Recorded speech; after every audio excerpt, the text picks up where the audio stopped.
Mais do que uma entrevista, é menos do que um debate. É uma conversa com contraditório, em que no fim é mesmo a opinião do convidado que interessa. É um debate em que eu perco sempre. O Perguntar Não Ofende é um podcast assinado por mim, Daniel Oliveira, o que não faz chorar. Quase sempre sobre política, às vezes sobre coisas realmente interessantes. Pode subscrever e seguir o Perguntar Não Ofende em Apple Podcasts, Spotify ou qualquer plataforma de podcasts que utilize no seu telemóvel ou computador. Também pode ouvi-lo sempre em expresso.pt/podcasts.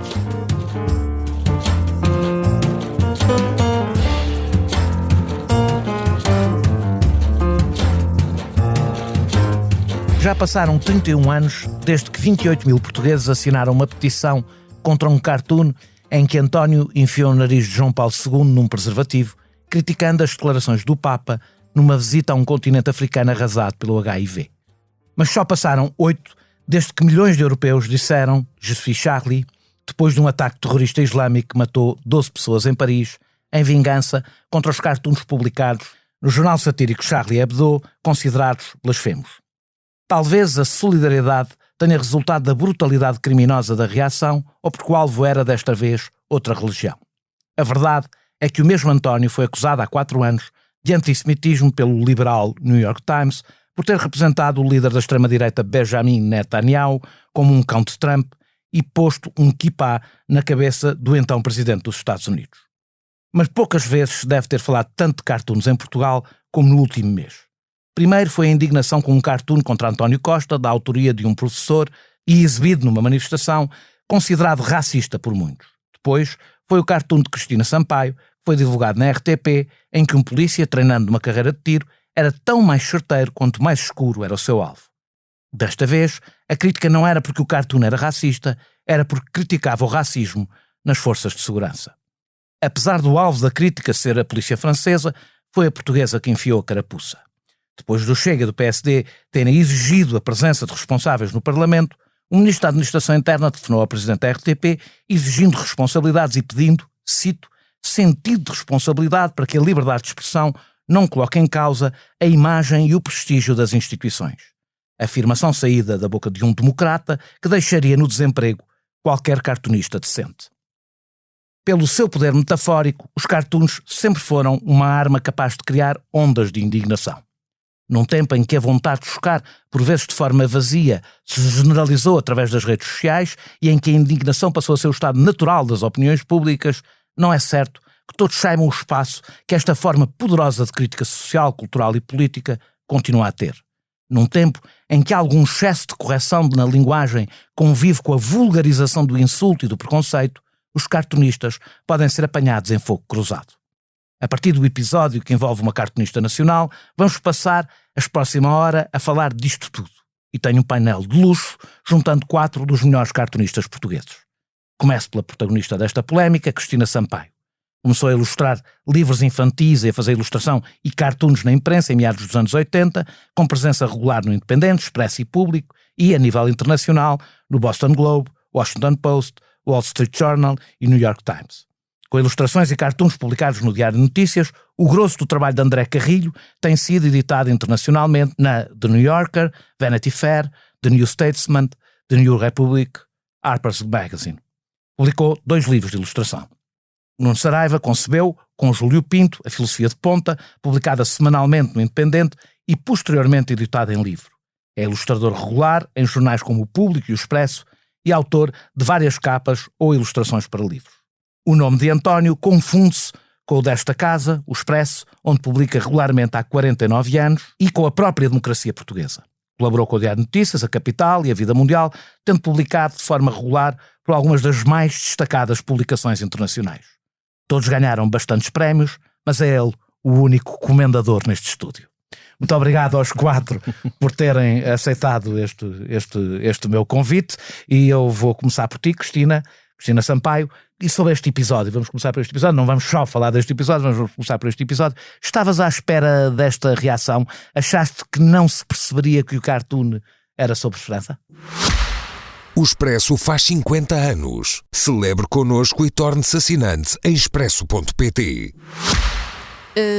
Eu confesso que já tenho feito muitos cartoons e quando o estou a fazer penso, isto vai dar estrilho. Eu, em relação a este, estava a milhas. Nunca pensei, não só que provocasse a reação que provocou, como fosse interpretado da maneira que foi.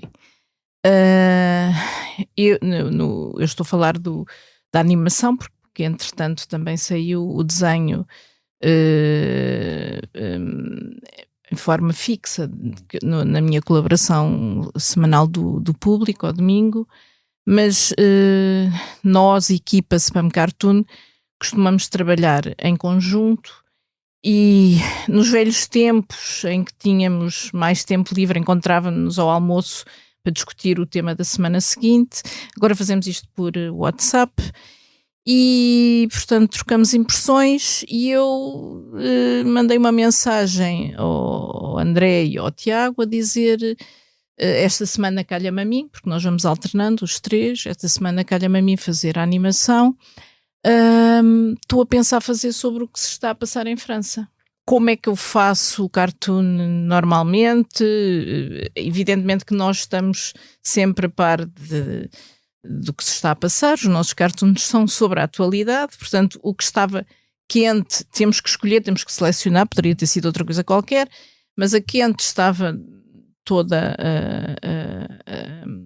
aquela revolta provocada pelo assassinato de um jovem de ascendência argelina em Nanterre e da realidade que existe na polícia francesa de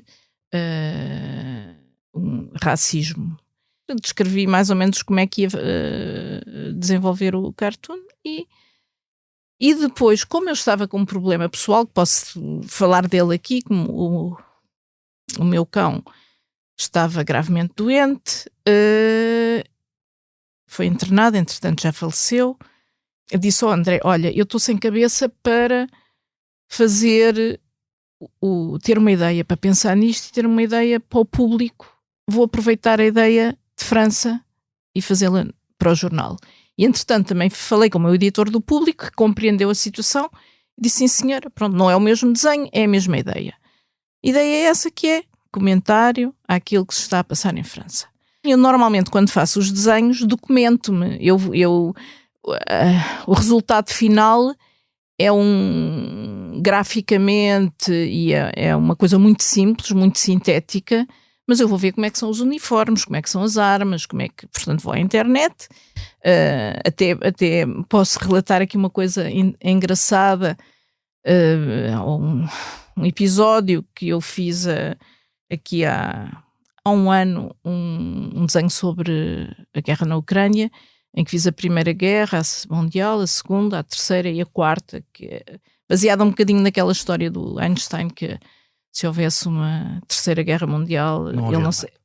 Não, a Quarta era a pedrada. A quarta era a pedrada. Pronto, e eu fui um bocado isso e fiz. E eu passei. Foram horas, dias a fazer aquilo, porque andei a documentar-me sobre os uniformes, armas e tudo, e depois desenho de uma forma simplificada.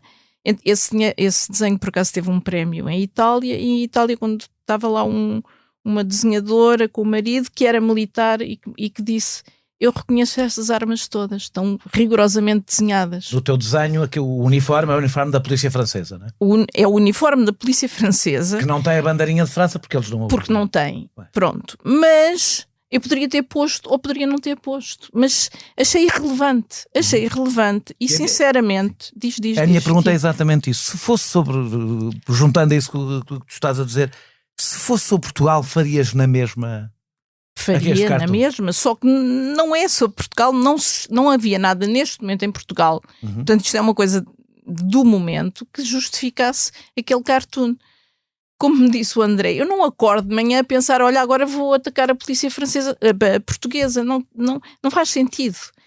No entanto, quando eu estava a fazer o cartoon, eu pensei, e até muito francamente, eu pensei: isto, em relação aos Estados Unidos, está constantemente no noticiário. Aconteceu agora em França, mas nos Estados Unidos está a acontecer permanentemente. Poderia ser sobre forças policiais. Pronto, sobre o racismo nas forças policiais. Poderia ser. se bem que o alvo era a polícia francesa. Eu, inclusivamente, deixa-me só concluir, eu faço parte de uma associação francesa, eu, o André e o António, também de cartunistas, chamada o Cartooning for Peace, que foi fundada pelo Plantu, que é era o desenhador residente no Le Monde. E eles, todas as semanas, nos pedem desenhos para o comentário, porque eles têm um programa na televisão à sexta-feira, onde é um programa televisivo de comentário político, mas que, à medida que vão comentando os assuntos, vão mostrando os cartoons. Pronto, uma coisa que seria interessante na televisão portuguesa, por exemplo. E eles pedem, e eu muitas vezes, aquele alinhamento internacional é uma coisa que me interessa, portanto, é também um guião para as minhas opções em relação aos assuntos. E nesse caso eu tinha recebido um pedido também de um desenho para o que se passa o que se estava a passar na altura em França. Os cartunistas em geral não gostam de explicar os seus cartoons, como é normal, porque em princípio não precisam ser explicados. A minha pergunta é, agora é sobre o conteúdo. Tu achas que há um racismo estrutural nas polícias? Porque é isso que aquilo simboliza, não é? Portanto, não é um acidente, não é? Que há um racismo estrutural nas forças de segurança. Em geral, não estou a falar na francesa, na portuguesa, na americana, se achas que há um racismo estrutural nas forças de segurança? A informação que eu tenho, digamos, a informação que eu tenho, que me vem dos acontecimentos ao longo dos anos e que me vem, inclusivamente depois,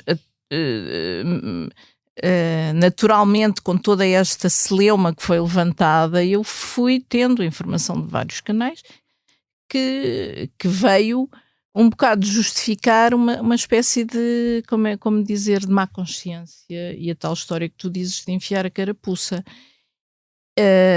Eu sei que em relação à polícia portuguesa tem havido vários casos. Esquadra de Alfarragide, aquela sujeita que foi espancada porque não tinha pago bilhete. Mas não é isso que está em causa. E nem é isso que eu quero discutir aqui. E tu compreendes que os polícias tenham ficado ofendidos ou não? Agora, tentando distanciar-te, compreendes? Eu compreendo por uma razão. Há uma certa... eu compreendo porque há um arrastamento desta histeria ou seja, eles foram envolvidos quer dizer, eu não sei quem é que são os polícias. Sim, são muito diferentes uns dos outros. Eu até posso dizer aqui que recebi mensagens privadas, ameaças e mensagens de ódio, isso às dezenas, mas recebi algumas mensagens privadas de polícias a agradecerem-me e a dizerem que compreendiam. Portanto, e eu sempre a frisar, sim senhora, agradeço, mas isto não é sobre a polícia portuguesa. Pronto. Agora, a tua pergunta é, se eu compreendo que os polícias tenham ficado indignados.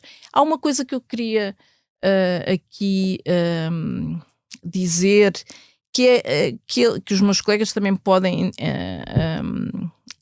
acrescentar alguma coisa, que os cartoons ou o desenho, eu sempre disse que não subscrevo aquela frase que diz que um cartoon vale por 1000 palavras, ou uma imagem vale por 1000 palavras, não vale. É o contrário. Eu, como sou das palavras, também não gosto de mudar. É o contrário, é o contrário. As palavras explicam-se, além do mais, as pessoas têm uma literacia em relação à palavra e que já de si é relativa, que não tem em relação à imagem. Não tem em relação à subtileza da imagem. Exatamente. Às metáforas, às parábolas, às referências. E é cada vez mais difícil fazer metáforas. É cada vez mais perigoso. E há uma coisa que é, em relação a este cartoon em particular, é a tendência para tomar o particular pelo geral. Ou seja, nós não estamos a criticar as forças de segurança, nós estamos a criticar relativamente à França, porque em França também são aos milhares os polícias que certamente não são racistas. Nós estamos a criticar o racismo na polícia. nas forças de segurança. Não estamos a criticar o racismo de todas as forças de segurança, que isso é um absurdo. Antes, pelo contrário, nós estamos a chamar a atenção para um problema que no fundo o papel do cartunista é isso, é um bocadinho agitar as consciências, não é atacar, não é no sentido de ferir, de magoar, é com algum humor, que eu também acho que há um grande problema hoje em dia, que é o sentido do humor está-se a perder completamente. Não se pode brincar, mas é que não se pode brincar com nada, não é? Não. Portanto, há que haver uma ginástica para conseguir fazer chegar a mensagem que nós pretendemos fazer chegar às pessoas. Agora, se ela não chega, aí já não é da minha responsabilidade. E depois também há uma coisa, e se calhar depois também era bom, não Sim. sei, é que moderas passar a palavra, mas que eu ia dizer, só para não me perder, que é o facto de e isso é um fenómeno, tu falaste no Charlie Hebdo, que é uma coisa que me emociona também bastante, porque eu tinha um grande amigo que foi assassinado e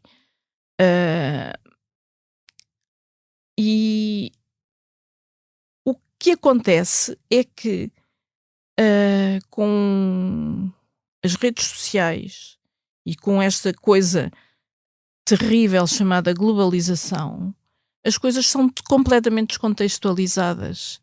O Charlie Hebdo tinha um público-alvo, que eram os seus leitores fiéis, e não era. Era até um humor um pouco datado já, não é? De uma determinada. Acho eu, de um determinado período, não é? Datado até nos temas, não era só. Não estou a falar da. A questão é que tu de repente tens pessoas que nem sequer. Foi o que aconteceu aqui. Eu aposto que muitas das pessoas que criticaram este spam cartoon nem sequer sabem o que é que se passa em França. Eu tenho exemplos disso, das pessoas não estão a par da atualidade. Elas reagem como um touro à capa vermelha, sim, sem sequer saber o que é que se passa no resto da arena. André, se quiserem dizer coisas sobre isto, estejam sempre à vontade para se meter, porque a pergunta que eu tenho para fazer é sobre a spam, só para explicar muito brevemente o que é isto, porque as pessoas também não sabem isto, o que é isto, porque eu também percebi que havia pessoas que reagiam que nem sequer conhecem aquele espaço e, portanto, nem perceberam de onde é que aquilo veio, porque é que aquilo apareceu, que aquilo é sobre a atualidade, etc. Queres explicar o que é isto do spam? Foi um projeto cartoon que nasceu com uma conversa com o João Paulo Coutinho, que entretanto já partiu, e falávamos muito de como é que o cartoon poderia evoluir para o século XXI. Eu estou-te a fazer essa pergunta porque és tu e o João Paulo Coutinho foi quem criou, vocês os dois que criaram aquilo. Sim, e que depois logo entrou a Cristina Sampaio, na altura João Fazenda, o Tiago Albuquerque entrou mais tarde porque o Fazenda saiu.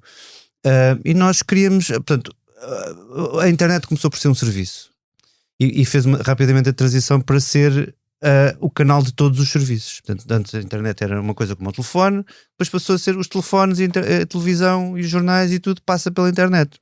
Se tudo passa pela internet, eu sei através da história da arte, e tudo, se a gente estuda a história da arte e como é que a tecnologia influencia a arte, é normalmente que quando tens uma nova técnica, ou um novo meio, ou um novo contexto, esse contexto há de acabar por influenciar o produto aquilo que a gente faz, aquilo que nós artistas fazemos. Se na internet permite o som, animação, interação, então é natural que a gente tente meter na própria atividade que a gente faz como artistas esses elementos. Porque naturalmente eu acho que vai acontecer, é o que está a acontecer também.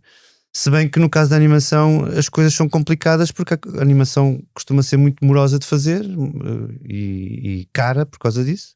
E, portanto, há traços que são mais fáceis do que outros para fazer animação. Claro, não é? Pois não. Isso depois, tecnicamente, a gente podia estar aqui um podcast que interessa. O da Cristina, eu tenho ideia que o da Cristina é mais fácil de animar, por exemplo, Eu estou a meter. A Cristina vai dizer que não. Não, eu só vou dizer que não por uma coisa, que eu tenho ali uma armadilha, que é os filetes. Mas pronto, tecnicamente, mas para um leigo de desenho é verdade. Ou seja, eu nem sequer sou um leigo de desenho, estou abaixo do leigo do desenho. É verdade que o desenho dela, como já é feito em computador e vetorial, ou seja, feito num programa que tem, cujas linhas são computadorizadas, as linhas são acaba por ser mais fácil à partida conceber animações para os desenhos dela. Eu tive que alterar o meu estilo para aquele por suporte, e o Tiago Albuquerque já fazia coisas também parecidas vetoriais e conseguia adaptar. Voltando à história, posso falar? Sim. A Direção Nacional da PSP disse que vos ia pôr um processo de crime, olhando para as decisões do Tribunal Europeu dos Direitos Humanos e tendo em conta que o alvo deste cartoon nem sequer era a polícia portuguesa. Não estou a ver como podem vencer este processo, não me quero avançar muito nisto, mas acho que posso pôr as minhas mãos no fogo e não só os meus pés, que este processo não tem. Tenho alguma experiência, infelizmente, nessa matéria, não com desenhos, como devem imaginar. Aí, se tivesse um processo era vosso, mas tenho alguma experiência e digo que isto não tem ponta para um tripego. Porquê é que achas que avançou na mesma? Achas que é para amedrontar que este tipo de processos se fazem? Eu para acho dizer, que pensem da próxima vez se fizerem coisas sobre a polícia. Eu acho que há uma indignação genuína, provavelmente. Quer dizer, eu não estou na cabeça do diretor Magina da Silva e não sei e tudo indica que foi ele que tomou essa decisão. Sim. Mas acho que há várias forças ali internas que poderão explicar isto, apaziguar as bases. Também acho que a descontextualização que foi feita, julgo pela primeira vez pelo Chega, não é? O Chega pega na animação, e não é a primeira vez que o faz. Pega uma nossa animação para atacar a RTP e de passagem ao governo. Portanto, isto está aqui. Nós somos apanhados numa série de confluências de forças em batalha, e somos utilizados como arma de arremesso através daquilo que a Cristina estava a dizer, da descontextualização. Portanto, eu acredito que muitos polícias tenham acreditado no princípio, e se calhar ainda acreditam, que aquilo fosse contra a PSP. Atenção, se fosse contra a PSP, também podia ser. Pois é, que eu acho importante não sublinhar demasiadas vezes, porque senão corre o risco da próxima vez que se fizer. Aliás, vou falar agora com o Saraiva, mas não. Se fizer sobre a PSP, dizer, agora é sobre a PSP. Não, atenção, eu não quero cair nessa armadilha, mas o problema é que quando nos põe um processo de crime, mas há aqui duas coisas, que é o contexto em que a coisa foi feita, e um cartoon precisa de um contexto, e um processo de crime precisa de uma intenção. E eu falo imediatamente, a primeira coisa que eu vou falar é da intenção e do contexto. Claro, mas a partir daí... É por isso que este processo dificilmente teria algumas pernas para andar, assim não tenho nenhumas, porque quanto muito teria que ser a polícia francesa a pôr-vos um processo. Poderíamos até pressupor que que poderia ter havido intenção e poderia ter havido um contexto correto, e mesmo assim eu acho que eles não tinham razão. Têm razão para fazer uma nota de repúdio, têm razão para ficar ofendidos. Há sempre alguém que fica ofendido com um cartoon. Não há exceção. Não há um cartoon que diz assim: nós concordamos todos, toda a população mundial concorda com este cartoon. Até mesmo em coisas supostamente consensuais, como ambientais, por exemplo. Sim. Mesmo nisso. O problema é que a partir do momento em que eles passam da nota de repúdio, que eu percebo perfeitamente, para um processo de crime. E essa passagem é que é problemática. Nuno Saraiva, a Direção Nacional do PSP já tinha anunciado um processo neste caso contra o inimigo público, por causa de um cartoon também sobre a PSP e também sobre... Este era mesmo sobre a PSP. Não era só sobre a PSP, era sobre outras coisas, a PSP estava incluída, e sobre racismo. Eu não tenho novidades sobre esse processo. Quero imaginar que não foi posto o que para mim ainda é mais grave, que é anunciar processo e não pôr, que isso significa, quer dizer que o objetivo é mesmo só amedrontar, nem sequer é fazer a justiça cumprir o seu papel, mas não vou por aí. Sendo um inimigo público uma pequena publicação, é por saberem, é uma pequena publicação, isto não é um pormenor, enquanto a RTP é uma instituição capaz com uma dimensão capaz de se defender, não estou a dizer que o inimigo público não é capaz de se defender, mas é uma pequena publicação. É por saberem frágeis que fazem estas ameaças, esperando que da próxima vez hesitem na crítica, mas a pergunta a ti até que tenho para fazer mais é, e resulta? Ou seja, se várias vezes houver um processo, achas que isso há um momento em que te começa a condicionar? E em vez de escolheres, se quiseres contar a história também, para as pessoas podem não se lembrar o que era o cartoon, e as pessoas depois começam a pensar, se calhar desta vez não me vou meter com a PSP porque não quero de facto condiciona, pelo menos na minha ótica, no meu ponto de vista, condiciona quando nós estamos, ou condiciona-me, a mim enquanto autor, no futuro, porque depois depois do momento a quente e depois de uma altura em que nós começamos a refletir sobre as consequências disto, começamos a pensar, se de repente o nosso administrador decide terminar com o suplemento, ou por exemplo no caso da RTP ter decidido eliminar o spam cartoon, que o podia ter feito, aí estamos a perigar, estamos a pôr em causa empregos e o trabalho dos nossos colegas.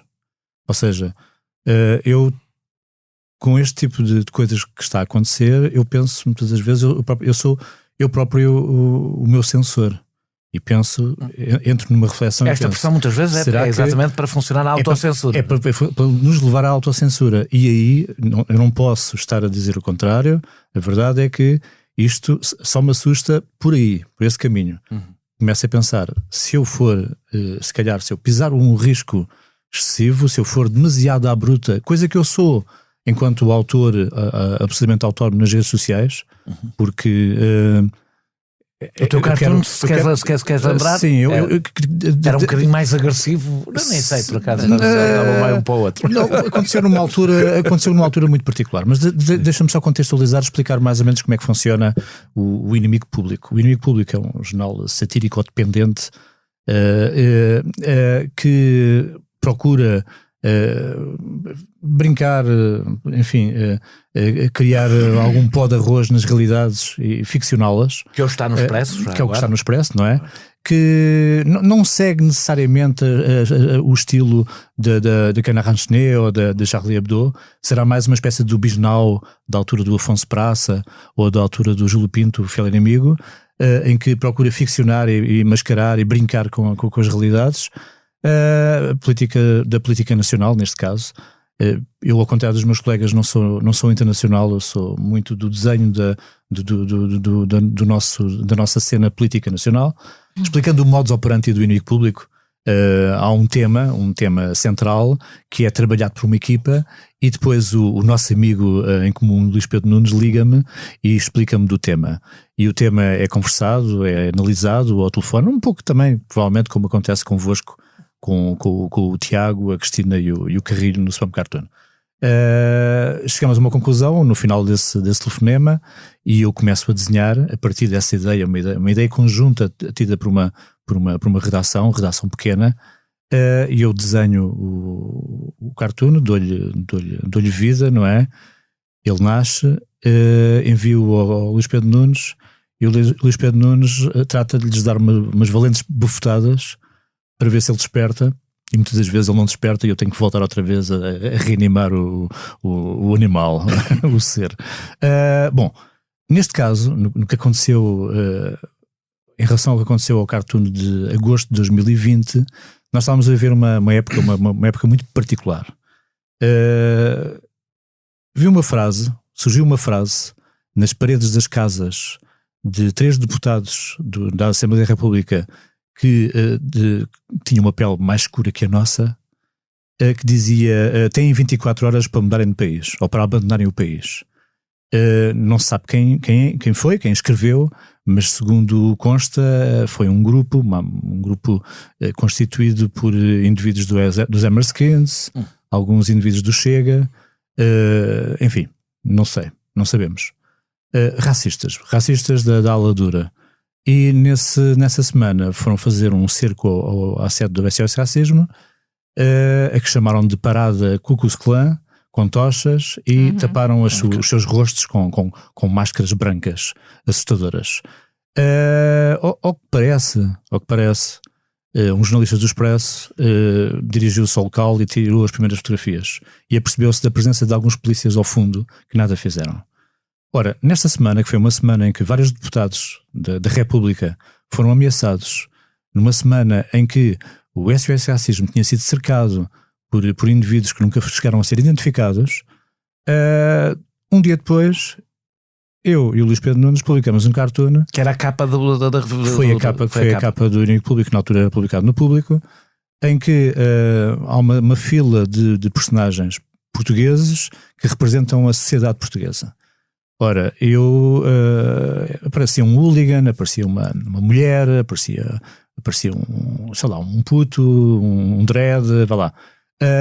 Um hooligan, que já disse, um futebolista também, e depois aparecia, aí sim, foi nota minha, um agente da PSP. Porquê? Porque eu não sei se existe racismo estrutural nas esquadras da polícia, mas sei muito bem que existe racismo, enfim, não diria que seja uma coisa generalizada, mas tende a sê-lo. É suficientemente presente para aparecer em relatórios internacionais, para ser referido. Perfeitamente, sim. Eu tenho muitos amigos. Eu sou um tipo muito da rua. Eu passei muito pela rua, tenho muitos amigos, tenho muitos conhecidos, muitos deles são polícias, simpáticos, fixes. Eu próprio gostaria de ser polícia, já agora aproveito para dizer.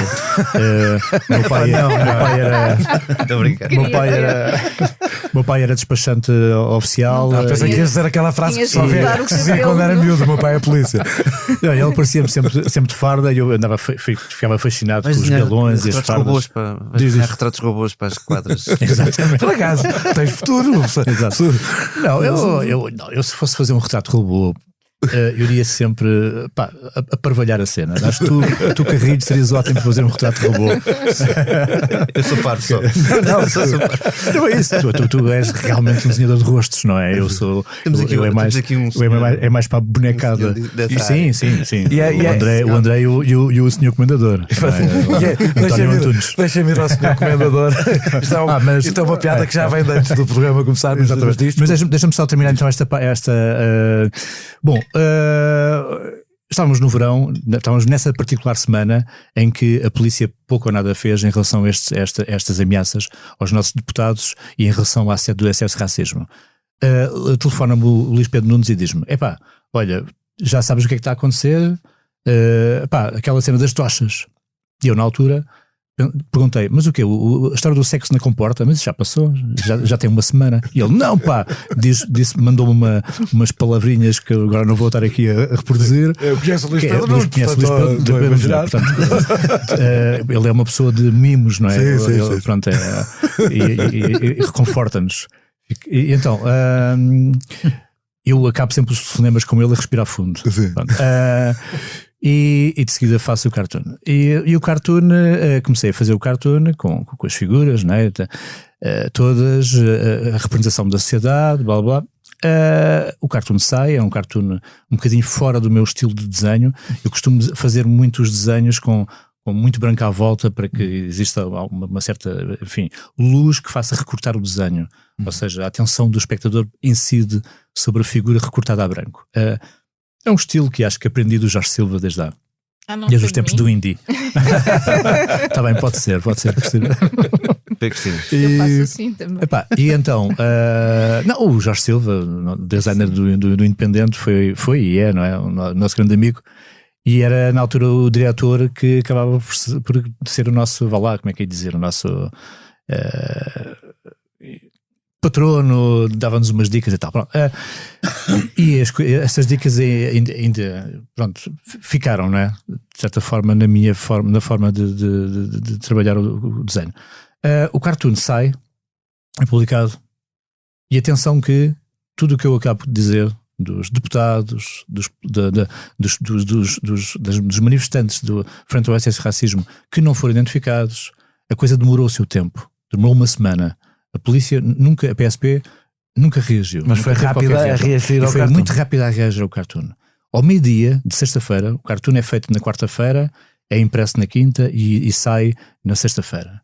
Os Ardinas, como todos nós sabemos, apanham os jornais sensivelmente pelas 6 da manhã. Os jornais entram nos primeiros postos de venda pelas 7h30, começam a vender às 8. Ao meio-dia, a queixa-crime já tinha sido colocada, escrita, muito bem escrita, enviada para o Ministério Público e o que se veio a descobrir foi de facto a direção da PSP a avançar com a queixa-crime, mas a pedido de uma associação que a própria direção não se via representada, não aceitava. O Movimento Zero. O Movimento Zero, o tal dos polícias da PSP e da GNR. Logo de manhã eu lembro, aliás, nas redes sociais. E começaram logo a pressionar. Consequências de tudo isto. Eu recusei-me a ir aos jornais, porque defendi que um cartoon, ou pelo menos aquele tipo de cartoon, não precisava de uma tradução, explicava-se por si só, muito embora eu esteja consciente de que... É que fica aqui claro, eu não convidei ninguém aqui, nem sequer a Cristina, para dar justificações sobre o cartoon. Sim, evidentemente. Até porque o cartoon era claríssimo, portanto não... Era claríssimo. E o teu também. Nos dias seguintes eu passei o tempo a divertir-me e a apagar e a anular uma quantidade, a bloquear uma quantidade de indivíduos que me faziam algumas ameaças veladas. Devo dizer também que não foram ameaças feias contra a minha integridade física, mas eram coisas mesmo, aproximadamente banais, do género, tipo, tu cheiras a esterco, falas esterco e pensas esterco, ou seja, uma coisa muito... O António acabou de cheirar o Nuno Saraiva e não confirma. António, deixa-me aqui o António, desculpa, tu vais entrar aos 35 minutos. O que não se faz é ninguém, muito menos um comendador. O melhor fica sempre para o fim, não é? António, fizeste críticas ao cartoon do professor sobre o António Costa. Acho que não foste o único, aliás, eu fiz também. Antes de tudo, o que distingue um cartoon como aqueles do que nós estamos aqui a debater? Há uma diferença entre um cartoon, a gente já vai a mais pormenores sobre isto, porque eu acho que isto pode ser interessante para dividir o que é indignação, o que é processo de crime, o que é... mas começando por isto, há uma diferença entre um cartoon numa manifestação ou num jornal, ou é o próprio cartoon que faz a diferença, neste caso? Porquê é que aquele cartoon, por exemplo, te incomodou? A mim não me incomodou. Não, muito, incomodou no sentido crítico. Eu fui chamado a tomar posição sobre aquilo. E o que eu disse é que achei, não havia mensagem nenhuma, havia ali um porco que aquilo não tinha conteúdo nenhum. Ponto final, parágrafo. Foi a minha posição. Eu, para mim, nem sequer tomava posição. Mas pediram uma opinião, eu tive que dar. Não vejo ali conteúdo nenhum naquilo. Que é essa a diferença. O que difere um cartoon que até pode causar indignação de um cartoon que é insultuoso é ter ou não ter conteúdo. A não ser naquele caso que se quer a partir da premissa que queremos dizer que o Primeiro-Ministro é um porco. Porque fora disso eu não percebo nada. Quer dizer, da história de ser racista ou não ser racista não tem qualquer sentido ali. Achas que ali não tem qualquer sentido? Ali não tem, eu não vejo conteúdo naquilo. Não vejo um design que é de gosto, que eu acho que é um de gosto duvidoso, vejo um porco. Fez os olhos furados com não sei assim. É um cartoon bastante violento, mas um cartoon até pode ser violento claro. e tudo bem, e ter algum sentido. E ter sentido. Não vejo ali ideia nenhuma, se quiser, a não ser esta. A não ser de que não gosto do Primeiro-Ministro, pronto, basicamente. Pois está bem, é o que é legítimo. Desculpa interromper, aquele cartoon não estava dissociado e não estava separado de uma coisa que aconteceu e que o António Costa estava a viver, que foi de ver aqueles cartazes que eu também considero de gosto muito duvidoso, aqueles cartazes sobre o seu rosto e ouvir por trás indivíduos a chamarem-lhe Monhé. E vai para a tua terra. Portanto, eu acho que... houve outra coisa que ajudou isso que tu estás a dizer, se somarmos às televisões que estão em cima, ou seja, é evidente que o Costa, como político que é, aproveitou o espetáculo que é ter as câmaras todas em cima daquele acontecimento. E o que é que distingue, e aí eu vou começar por ti, mas peço para falarem todos sobre isto, o que é que distingue a indignação que muitas pessoas transmitiram com a tentativa de censura?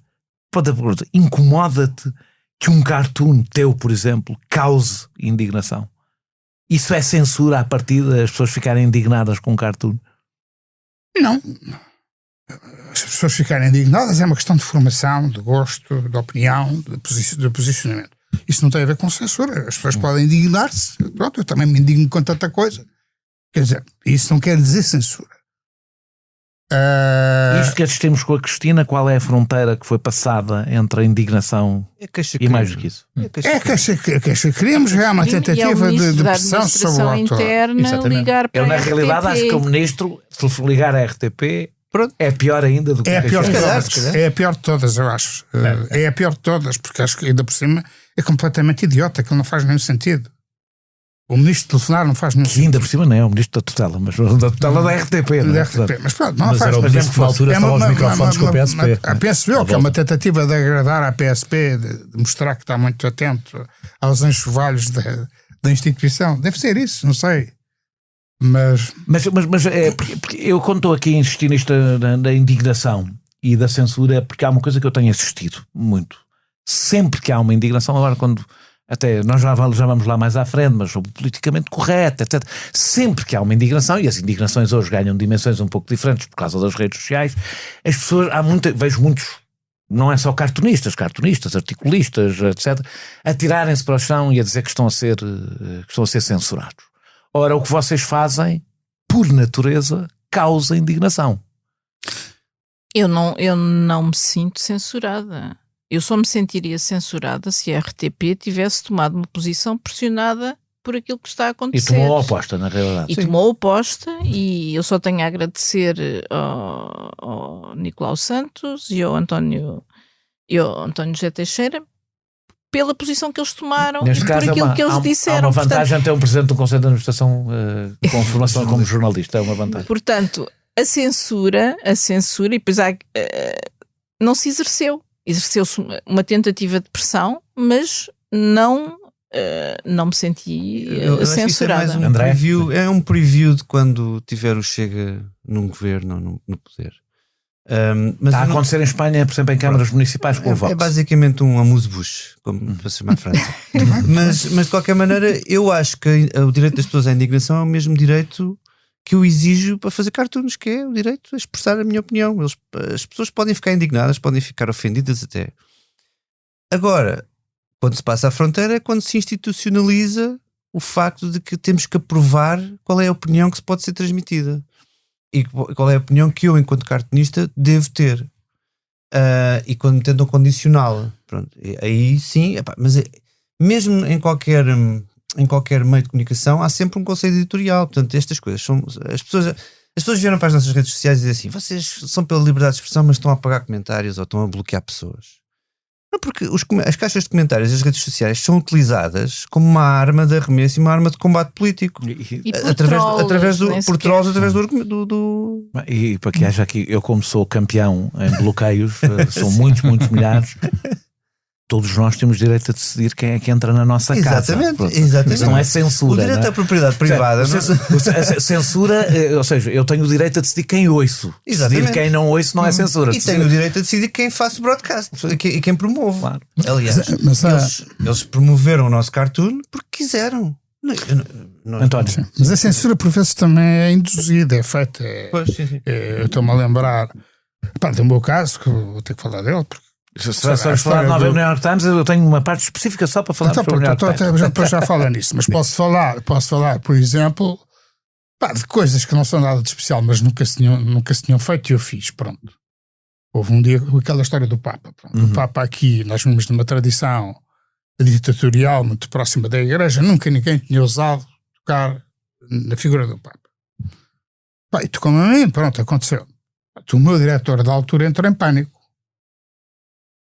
Entrou em pânico, completamente em pânico.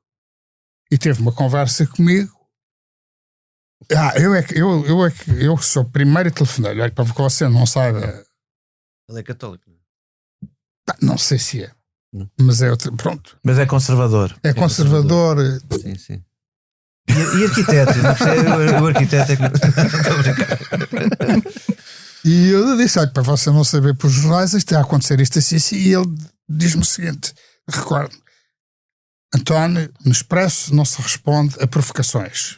Tinha isto também, claro. O tempo passou, as coisas andaram. Foi uma coisa, para quem não se lembra, porque nós temos muito público mais jovem, como é normal nos podcasts, teve uma dimensão. Uma pessoa agora diz 28 mil assinaturas, eles propunham-se ter 1 milhão, não tiveram, mas teve uma dimensão que para a altura não era normal, porque 28 mil assinaturas não se recolhiam na internet como hoje, recolhiam-se porta a porta. À porta das missas. A coisa teve uma dimensão, lembro-me na altura que nunca tinha acontecido. Não foi na mesma altura que o Herman também foi censurado? Foi mais ou menos pela mesma época. Foi mais ou menos na mesma época. Mas então, no dia em que entrego as assinaturas, aquilo era o acontecimento. Pronto, as televisões todas falavam daquilo. Os jornais falavam daquilo. Eu já disse na introdução que as pessoas podem não se lembrar, mas mais uma vez para os mais jovens, era o Papa João Paulo II com um preservativo enfiado no nariz por causa da história do HIV em África. E eu estou perante um dilema. A primeira vez e provavelmente única da minha vida, eu sou o assunto da semana. E, portanto, se eu sou o assunto da semana e não faço nada, o que é que os meus leitores vão pensar? Que eu estou completamente cheio de medo, quer dizer, eu não posso. Epá, mas andei mesmo com este dilema um bom bocado do dia e eu penso, o que é que eu faço? Não vou andar. E eu ouvi a voz do outro, do diretor. Não se responde a provocações, mas isto não é uma provocação, papá, não é uma provocação. Bom, falei aqui com os meus botões e decidi, não, eu vou fazer o desenho que se lixe. Fiz um desenho. Outra vez sobre o tema. O desenho saiu, a mim tudo o que me acontece é a posteriori. Os meus desenhos nunca são vistos antes, portanto não. Até que ele saiu. Na segunda-feira o meu diretor desinventou o telefone. Desinventou o telefone e então mandou um paquete ao meu ateliê com um envelope com uma mensagem. Eu recebo a mensagem, abro a mensagem e ele diz, eu avisei-o que no Expresso não se responde a provocações. Eu vejo aquilo, eu reinventei o telefone outra vez e liguei e disse, olha, não sei se é a sua opinião, mas o vice-diretor não achou isso. O editorial dele é sobre o mesmo tema, que era o Joaquim Vieira. E como você calcula, a gente não combinou. Ele acha, o senhor acha isto, ele acha aquilo. Ele ficou assim. Ficámos assim, enfim, ficou uma relação. Ficou muito marcada por isso. Pronto, que é o medo de uma instituição. Hoje a gente, quer dizer, hoje é difícil, por exemplo, a gente mais nova perceber essa ligação que existia na sociedade portuguesa. É difícil porque, entretanto, a Igreja Católica, por demérito próprio, perdeu muito terreno e muito espaço, mas naquela altura aquilo era complicado, de tal maneira que eu fico com um diretor completamente aterrado. E agora? Pronto, isso depois não deu nada, como tu disseste, aquilo foram 28 mil assinaturas, aquilo foi discutido na Assembleia, não aconteceu nada.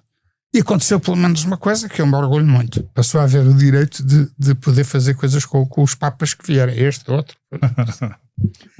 Já agora deixa-me só fazer-te uma pergunta sobre isso. Sentes que alguma coisa mudou desde essa altura? Em relação a este assunto? Não em relação ao Papa especificamente, mas na relação das pessoas com os cartoons, com o humor, com etc. Eu penso que sim. Quer dizer, a relação ao Papa mudou, já os portugueses são menos católicos hoje do que eram nessa altura. O do 25 de Abril foi preciso reinventar as coisas. Quer dizer, havia dois cartunistas que fizeram o período do Marcelo e depois o período pós-revolução. O Viana e o Abel Manta. Ambos, cada um pelas suas razões, acabaram por desistir. O Vilhena porque já não aguentava com mais. O Vilhena porque não aguentava com mais processo. Eu entrevistei já no fim da vida e também havia outra coisa que eu acho que também aconteceu. Isto digo eu como espectador. O discurso dele adaptou-se mal à democracia. Quer dizer, ele tinha um discurso que era um discurso chocante e tal, baseado nos tabus do antigo regime, depois chegou ao novo regime e aquilo falta-lhe um bocado de gasolina para funcionar. A parte muito sexual das coisas dele deixou de ter um impacto. Sentido, a havia garganta funda, essas coisas todas. Aquilo já estava visto. Aquilo já estava muito visto. O Abel Manta, por razões que eu creio que são ideológicas, quando digamos, a democracia se institucionalizou, que ele deixou de ter interesse, o período revolucionário desapareceu e ele largou o cartão. E no entanto eu tenho vários. E depois, e para além disso, os dois, um porque era um profissional de feito e tinha o seu percurso, que era o Manta, o outro porque era editor, nenhum deles tinha uma relação de trabalho com os jornais. Eram relações, do caso do Manta era de conivência política, o outro era editor de si próprio. Agora, acho que o Manta nem sequer recebia pelos cartões. Pronto, não havia uma relação de trabalho. Isto foi preciso inventar.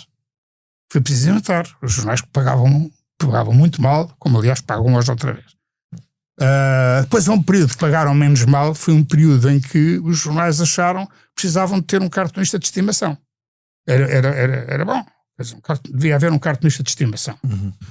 Depois passou a ter cada um cartunista. Tens um que pré-25 de Abril, pelo qual tu tens, e nós todos temos uma grande admiração, que é o Cid, que também Sim, é verdade. fez a transição. Sim, é verdade, mas o Cid depois é outro caso.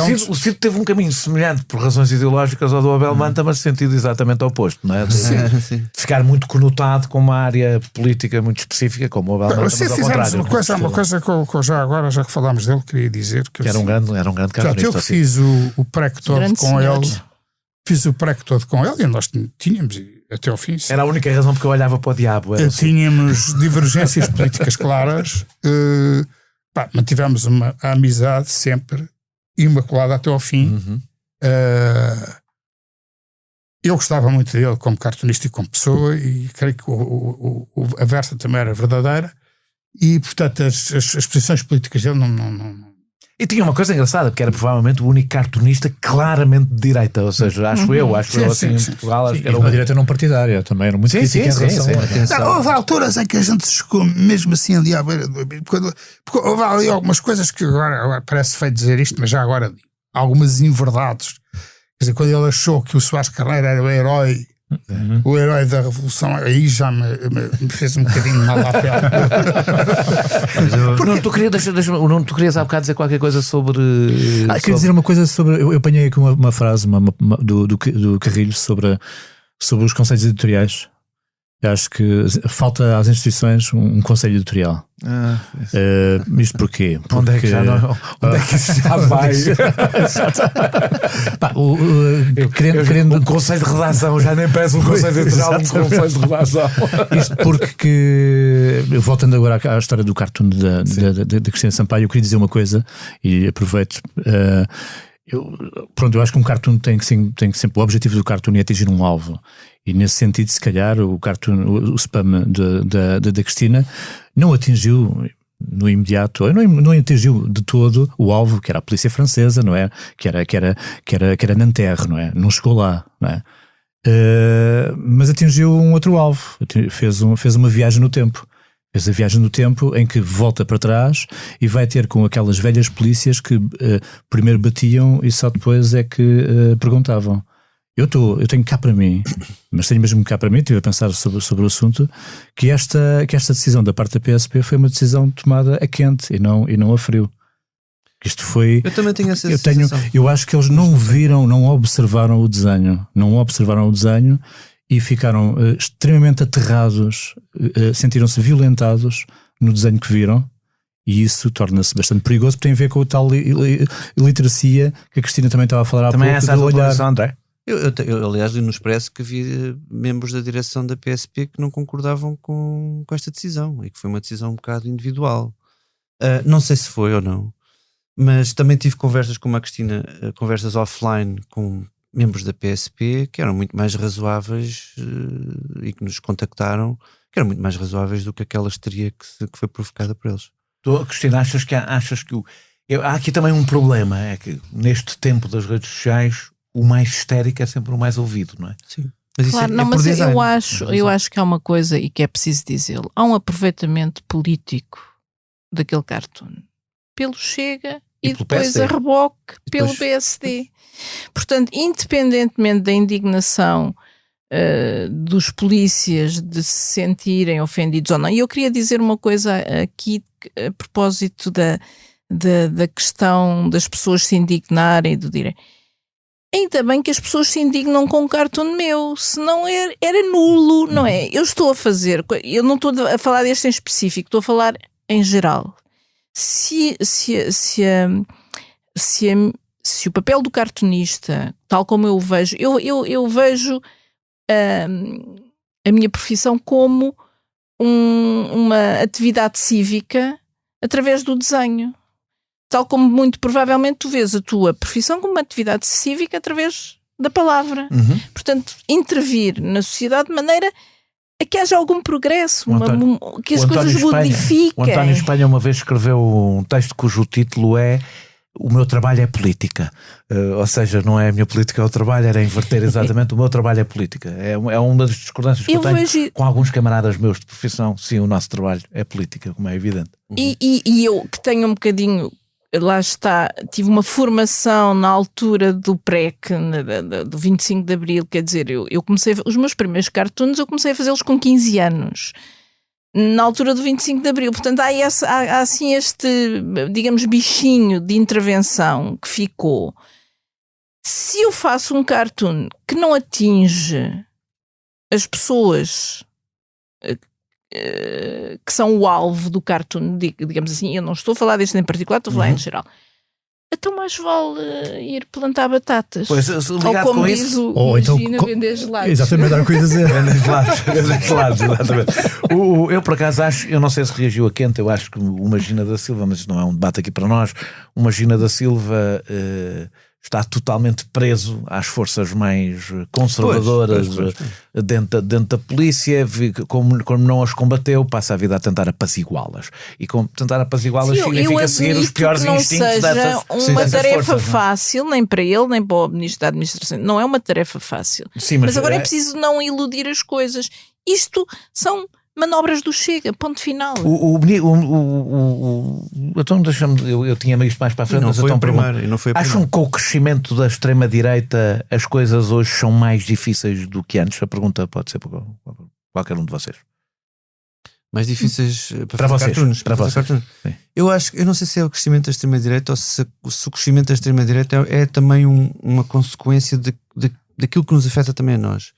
Não faço ideia, gostava de que alguém fizesse um estudo sobre isso, que é, eu acho que o modelo de negócio a subsistência das próprias publicações dos jornais está em causa, devido a vários fatores, em que de repente o que interessa mais é não chatear e não criar ondas e não ofender e não criar má publicidade, má marketing. E o cartoon por natureza própria não se presta muito ao marketing, quer dizer, não se presta muito a marcas, não se presta muito a coisas que... Ao bonitinho. Portanto, a partir do momento em que um jornal perde a audiência e pertence a um grupo económico mais vasto do que ele próprio, esse grupo económico cria pressões económicas, acho eu. Concordas com isto, António? Com esta ideia? Concordo. A situação não é risonha. Quer dizer, para já nós vemos já há um número razoável de publicações que não tem cartunista, isto é, vive muito bem sem. Precisamente tem medo de... Vive muito bem sem. E depois os que estão, enfim, depende, cada caso há um caso, cada caso há um caso, quer do cartunista, quer da publicação, mas nenhuma delas, nem eles, nem elas, publicações estão bem, está tudo um bocadinho na corda bamba, é aquilo que eu sinto. Mas isto não é em Portugal só. Eu, por exemplo, posso dar um exemplo onde os cartunistas eram às centenas, que é os Estados Unidos, e agora é meia dúzia. Mas eu vou pegar exatamente, nós estamos nos Estados Unidos, a partir da tua história, da tua história com o New York Times. O New York Times, papel, já acabou com os cartoons e tu acabaste não foste tu que acabaste com os cartoons online, mas o teu episódio... Mas no meu tempo ainda havia papel internacional. Em 2019, só para dar aqui algum enquadramento, em 2019 o teu um cartoon teu em que o Netanyahu aparecia como um cão. A representação de animais políticos é comum e não foi um exclusivo do professor que esteve envolvido naquela polémica, com um símbolo de Israel que também é o símbolo dos judeus. Isso nos Estados Unidos tem um impacto bastante grande, e Trump usava um kippah, levou uma reação muito violenta do New York Times, um editorial, e além da questão de se um jornal com as características do New York Times ainda aguenta ter cartunistas que provoquem polémicas, que têm a ver com isso da coisa bonitinha, há interditos diferenciados conforme os alvos até religiosos. Faz sentido haver, tendo em conta, por exemplo, a história dos judeus e do Holocausto, um interdito específico que envolva o símbolo, a estrela de David, etc. Como é que tu, de fora, localizaste de fora, não de fora da polémica, estavas completamente dentro, mas olhando para os Estados Unidos, para o New York Times, olhaste para esta reação de um jornal liberal, que não é dada à censura, etc. Bom, primeiro foi uma grande surpresa. Nunca pensei que o New York Times pudesse fazer aquilo. O New York Times era um referencial de liberdade de imprensa nos Estados Unidos. Depois, como calculam, recebi muitas críticas, muitas ameaças, e resolvi responder com outro cartoon. Um cartoon respondendo às críticas. Uma das críticas é que aquelas que me pareceram, enfim, com algum nexo. A estrela de David, mas e a argumentação que a estrela de David é evidentemente um símbolo religioso, mas também é um símbolo político. É um símbolo do país, não é? No caso do Estado, que era o que estava em causa. Eles contra-argumentavam, mas ao menos que fosse a bandeira, não é? Ora, uma estrela ali espetada. Depois os outros dizem, e o kippah? O O Kippah que estava no Trump, não é? O Trump, quando foi lá, pôs o Kippah. Portanto, se é assim tão sagrado. Não, o Kippah nem é sagrado. Não, mas há pouco tempo teve num funeral judeu e pôs o eu acho que Kippah. eu acho que a questão de fundo é que Israel criou uma narrativa, agora é uma palavra que está muito na moda, em que não se pode criticar a política de Israel, porque é imediatamente antissemita. Sobretudo nos Estados Unidos. Mas também Sim, na Europa. também, Mas também na Europa. É antissemita imediatamente. Eu já fui acusado disso também. Não há. Portanto, desapareceu do léxico o conceito de antisionista. É tudo imediatamente antissemita. Aliás, o editorial do New York Times dizia basicamente que hoje ser antisionista era, tendo em conta a realidade, perigoso, portanto, era ser antissemita. Não, em França o lobby judaico andou a fazer pressão para que qualquer crítica ao Estado judaico fosse imediatamente considerado antissemitismo. Isto deixa... Isso foi o fim também do Ciné. O Ciné foi expulso e muito maltratado até pelos próprios. Do Sarkozy. Por causa do filho do Sarkozy, que ia casar com uma mulher judia. Por acaso rica. Por acaso rica, e por acaso fazendo parte de uma família dona de grande parte de publicações em Paris. Pronto, até o Ciné, quer dizer, que aquela instituição francesa de 500 anos ao serviço do cartoon, até ele caiu com estes lobbies. Portanto, estes lobbies são fortíssimos. Bem, nós não nos sentimos seguros, quer dizer, há bocado comentava que a seguir à história do New York Times, um jornal de esquerda, Ares, convidaram-me para ir a Israel participar num é a única instituição de esquerda que sobrevive festival de cartoon, e eu resolvi não ir. Sim, eu também não me meto nisso. Achei que era um risco que não tinha que correr. Eu gostava, a propósito disto, participei num podcast com a diretora de arte do New York Times. E ela disse taxativamente que não punha opinião em desenhos. O desenho estava na opinião e não deixavam que os desenhos tivessem qualquer tipo de ponto de vista ou de opinião.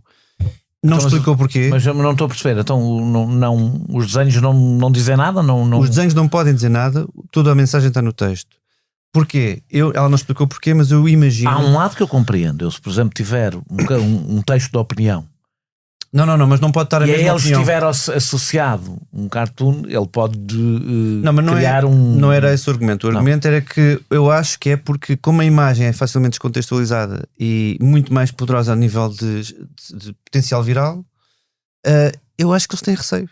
Têm receio que uma imagem tenha opinião. Por exemplo, não é a Time, em relação ao Trump, fazia opinião nas capas. Eu fiz uma vez, quando fui contratado para fazer uma ilustração sobre o Trump para o New York Times, e entreguei 6 esboços e eles tiveram-me sempre, não podes pôr o Trump de maneira nenhuma, não podes sequer desenhar o Trump. Era sobre o Trump. Começa a ser parecido com a relação dos muçulmanos com Maomé, não é? É um bocado. Não se podia, e aquilo acabou por ser uma coisa que eu depois desisti do trabalho e eles deram outra pessoa que fez uma coisa. Era o fim da sátira, então puseram a palavra sátira. O tema era o fim da sátira. E a ilustração que foi publicada foi a palavra sátira a ser espremida.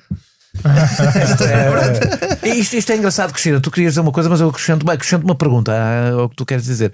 Isto é engraçado porque a própria ideia de não pode ter opinião no desenho porque o desenho é facilmente descontextualizável, quer dizer que estamos a assistir a um processo de estupidificação coletiva. Ou seja, que tudo o que possa ser descontextualizado não pode existir logo.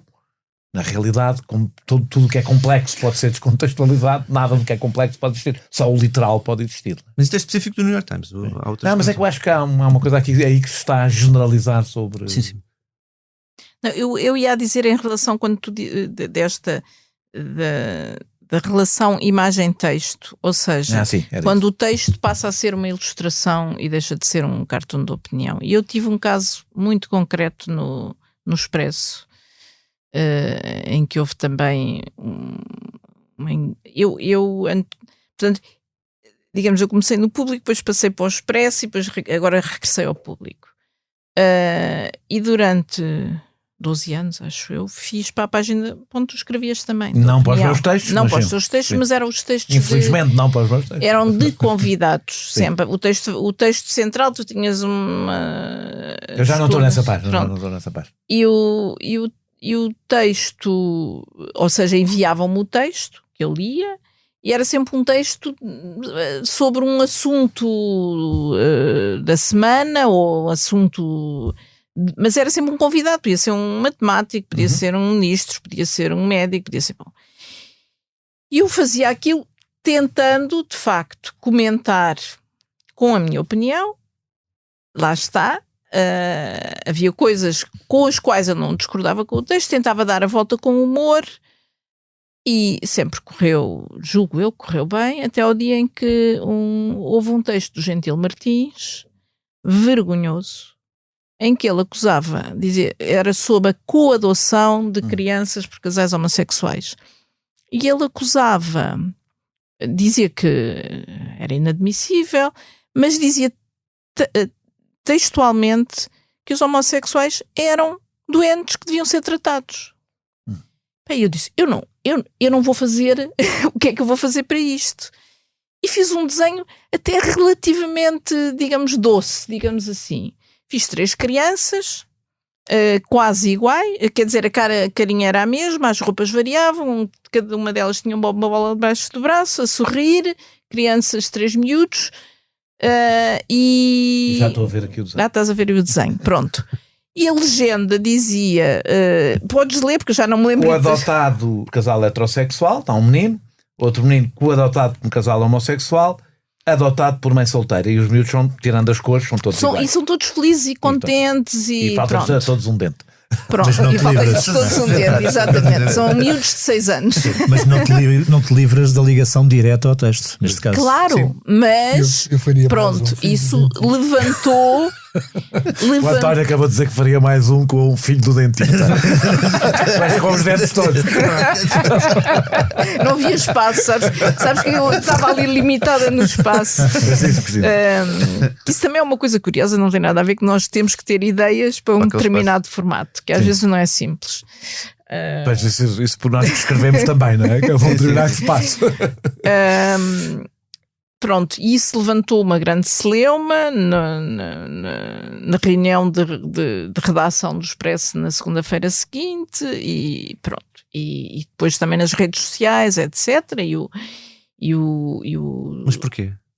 Porque o Gentil Martins Porque no sentido inverso. Não, ele não gostou. Texto. Porque ele não gostou, porque... Mas é complicado isto, ou seja, quando eu estou a dizer é complicado, significa que para já não há propriamente um confronto de opiniões, porque há uma desvantagem, não há um que escreveu e tu, ou seja, ele não te pode reagir ao isto. Agora estou a fazer o papel do defensor de quem escreve. Isso é legítimo. É uma questão que eu levanto para alguns, não há muitos espaços de opinião que sejam ilustrados. Não se pode exigir ao cartunista, ilustrador, que seja um mero partner que está ali a ilustrar uma opinião com a qual não concorda, como se fosse um mero técnico, não é? Por outro lado, para quem escreveu, isso pode ser uma forma de do próprio jornal desvalorizar a coisa que acabou de escrever. Não posso ser eu. Não pode ser tu. Naquele espaço. Pois, eu em relação a isso, sinto-me um bocado privilegiado, porque eu tive... Você sentou... Não. Sinto-me um bocado privilegiado, porque eu tive, durante anos, um caso de parceria com o João Carreira Bom, a secção Afetos. Para além de sermos amigos... tínhamos um ritual, reuníamos sempre antes para discutir o tema. E algumas vezes ele censurava-me, outras vezes censurava eu. Não no sentido de proibir temas, é que há temas que são chatos para desenhar e há temas que são chatos para escrever. É mais nesse sentido. Bons para desenhar, né? E são bons para desenhar. E são bons para desenhar. E a gente censurava-se assim. Aguentámos até ao fim, e eu tenho sido um privilegiado, porque vocês estão a falar de coisas que eu, como comecei no Paleolítico, e comecei com um jornal que também estava a nascer. E estar muito tempo no mesmo jornal é uma grande vantagem, não é? A mim quero saber do que eu faço. Ou seja...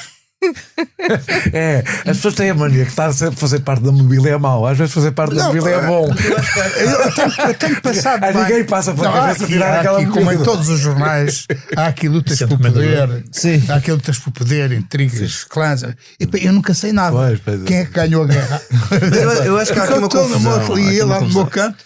E a única coisa que se passa comigo, a única coisa que se passa comigo às vezes, quando o Expresso tem um tema especial, pergunta-me se eu vou trabalhar sobre aquele tema por razões de paginação. Porque o resto deixam-me andar. E eu sinto-me feliz nisso. É uma relação Ótimo. Em relação ao estrangeiro, epá, eu deixei de acreditar, tive um acordo com os americanos, deixei de acreditar naquilo. E depois, quando tenho cartoons internacionais, mando e depois logo se vê, mas não trabalho para eles, ou seja, são os desenhos que eu faço para o Expresso, que depois tiro mando e depois logo se vê. Portanto, eu nesse aspecto não tenho tido esses problemas que são comuns e que eu sei que são comuns, e eu tive a sorte de passar no intervalo da chuva, até agora. Mando para vocês, podes pegar André e tu também, Nuno. O ministro disse, voltando um bocadinho atrás da nossa conversa, o ministro disse que a liberdade de expressão não podia pôr em causa a imagem das instituições. Nem preciso pedir que para reagir propriamente à frase, que de tal forma é o oposto da defesa da liberdade de expressão, como é evidente, os cartoons não põem em causa a imagem das instituições, a pergunta é para que é que servem, não é? Achas que este é um sentimento comum em Portugal? Esta ideia de que não faz mal se atacar, escusar, não sei o quê, mas... Pronto, mesmo as instituições, as pessoas. Eu quando foi aquele caso do desenho do Costa, eu tive uma jornalista a perguntar-me, a mim, um caricaturista de 30 anos de carreira, mas acha mesmo bem gozar com a fisionomia das pessoas? Eu acho muito bem. Quer dizer, é difícil um cartunista não o fazer. Acha mesmo bem, acho. E ela ficou muito surpreendida. Mas não pode ser considerado body shaming. Agora há um nome para isso, que é body shaming. Ou face shaming. Por isso é que a caricatura também está em desuso, mas isso podemos... Não podes falar sobre isso, porque por acaso essa é mesmo uma questão que me interessa. Quando eu estava a falar da questão da literalidade, não é? Como é que a caricatura resiste, por exemplo, a esta ideia de que não se pode gozar com as fragilidades das pessoas, não se pode gozar com o aspecto físico das pessoas? Lá está, anda algumas, nem muita gente a falar sobre isso, há algumas teorias, mas eu continuo a achar que é um bocado o modelo de negócio das redes sociais aliado ao modelo de negócio dos jornais, que entra em conflito e cria aqui umas forças estranhas em ação, e também com o facto de, no caso da caricatura específico, que toda a gente hoje em dia acha que tem direito a fazer a curadoria da sua imagem. E uma caricatura é feita sempre à revelia do próprio. Quer dizer, não há volta a dar. Tanto que acontece-nos muito, e se calhar o António também já aconteceu, que há pessoas que gostam das nossas caricaturas e pedem-nos para fazer uma caricatura para a mãe ou para a mulher, não sei o quê, e depois não gostam. Ou para eles próprios, não gostam. Eu, como já fui caricaturado, posso dizer, gostei, fui várias vezes, gostei sempre. Pronto, mas eu sou uma caricatura ambulante, põe essas sobrancelhas e está feito. Pronto. Eu próprio já fui caricaturado e não gostei, e depois fui-me olhar ao espelho e disse: não, mas isto está parecido, porque não corresponde à ideia que eu tenho. Porque a ideia que nós temos é construída ao longo de décadas e pronto. Já te desenhei uma banda desenhada. Sim. Agora, eu não sei qual é. Exato, e gostei. Semira, e essa correspondia à ideia que eu tinha dito. Foi quando eu tinha 19 anos. Mas é engraçado ele dizer que não se pode gozar com a imagem das instituições. Causa a imagem. E qual é a imagem das instituições? Lá está. Ele precisa falar de uma imagem. Quem é que define essa imagem? Quem é que a faz? Suponho que sejamos nós. Não, ele até diz uma coisa que eu até apontei aqui. Trouxe aqui uns post-it, ainda bem que não estamos a ser filmados. Às tantas ele diz naquela, pronto, na altura em que ele se expressa pela primeira vez sobre o caso, diz que manifestou desagrado por um cartoon daquela natureza ter sido exibido no intervalo da emissão de um festival visto por milhares de jovens. Epá, se isto não soa ou não cheira a mofo, epá, o que é que isto mas é uma coisa. Podia ter sido dito pelo outro Marcelo da mocidade. Podia ter sido dito pelo outro Marcelo, o antigo. Sim, mas em abono da verdade temos que explicar uma coisa aqui, é que o Spam Cartoon passa à quinta. Tem havido uma baralhação que toda a gente quer no segundo, quer no primeiro, quer não sei o quê. Passa no 360, que é um programa de informação, à quinta-feira. E passou no intervalo do qual festival? Não, mas espera, é que eu já ouvi uma pessoa ofendida a dizer que é mentira que tenha sido no intervalo de um festival de música, porque não é um festival de música. Não é. Não se pode usar festival de música. Não, é que aquilo não é um festival de música, é outra coisa. Chamemos a sindicato. E depois passou no intervalo da emissão televisiva desse festival, porque costuma passar às sextas-feiras. No 5 para a meia-noite. No 5 para a meia-noite. E como nessa sexta-feira, portanto, isto estreia num programa de informação contextualizado pela informação, que é o 360, à quinta-feira na RTP3, e depois repete num programa de entretenimento e humor, que é o 5 para a meia-noite, à sexta-feira. Nesse dia, o 5 para a meia-noite foi absorvido, como é que se pode dizer? Foi tomado pela emissão em direto do festival do Nós Alive. E eles passaram como costumam passar. Mas isto é tudo uma comédia. Aliás, quero acrescentar uma coisa que eu não estou tão assustado quanto vocês, ou quanto tu, Carrico, quando falas naquele partido que eu me recuso a pronunciar o nome, quando achamos que a extrema-direita está em franca ascensão. Sim, é verdade, está a acontecer aqui ao lado, não é? Está a acontecer na Europa Central, a olhos vistos, está a acontecer um pouco por todo o mundo. Mas eu sou um otimista. Para mim, eu vejo este partido que me recusa a dizer o nome, liderado por um outro indivíduo, também me recusa a dizer o nome, que é um indivíduo que é emocionalmente instável. Se aquela figura desaparecer um dia ou for para outra vida, não é? Para outra profissão, isto cai de podre. Isto porquê? Porque eu acho. Mais uma vez, a história da rua. Eu encontro muita gente a falar deste partido que me recusa a dizer o nome, a dizer bem, a reconhecerem-se. Tu és um rapaz da e a reconhecerem-se. Eu acho que todas as morarias. Não, mas só para terminar o meu raciocínio. Enquanto nós olhamos para manifestações racistas na Europa Central, em França, aqui ao lado também, em que existe uma certa ideia de corporativismo racista, o nosso racismo é à semelhança do povo da herança salazarenta. Nem digo salazarista, salazarenta. Salazaristas, felizmente, já não existem muitos. Salazarentos, há muitos. Nós somos a herança desse povo medíocre, assustado, temeroso, do respeitinho. E então estas coisas são pronunciadas ao balcão de uma tasca, na rua, num Uber ou num táxi. E agora no Parlamento. Mas não é corporativista. Nós não encontramos...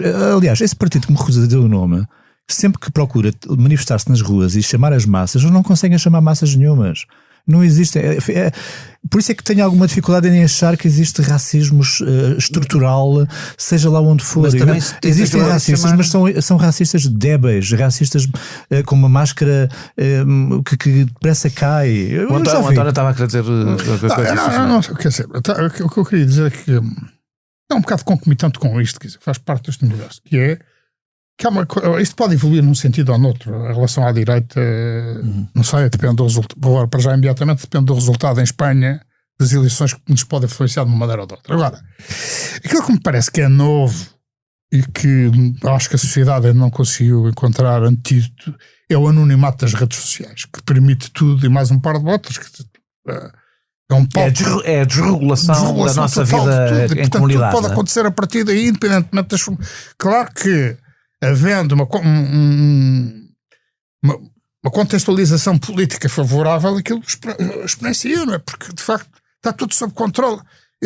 Eu nunca participei em nada. Uma vez participei numa daquelas discussões. Desculpa, porque aquilo me dizia respeito de alguma maneira, indiretamente, e eu meti-me naquilo. E depois fui assistindo aos comentários. Me estavas a falar nas redes sociais. Nas redes sociais. E de repente havia gente que participava sem saber do que é que estavam a falar. Claro. Tinha uma opinião muito clara sobre não sei o quê. Se escrevesses artigos diariamente, saberias que 90% das pessoas que deixam comentários leram o título.